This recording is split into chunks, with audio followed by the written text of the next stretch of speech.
Selamat siang, nama saya Ratna. Kami dari kelompok Tenun Dahlia dan kebetulan saya dari Bank NTT yang membina ulama mereka untuk datang ke sini.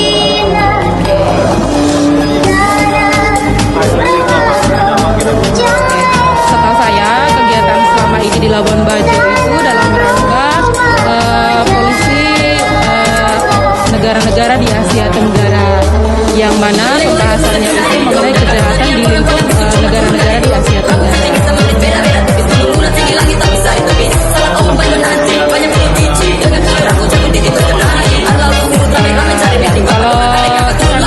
sih baik sekali ya Pak ya, kebetulan juga apalagi Labuan Bajo ini kan daerah premium dari sendiri, sehingga bagi kami kegiatan seperti ini di Labuan Bajo itu sangat baik dan juga terutama meningkatkan ekonomi juga, karena kebetulan kan bukan hanya dari Indonesia saja, tapi dari negara-negara di Asia Tenggara.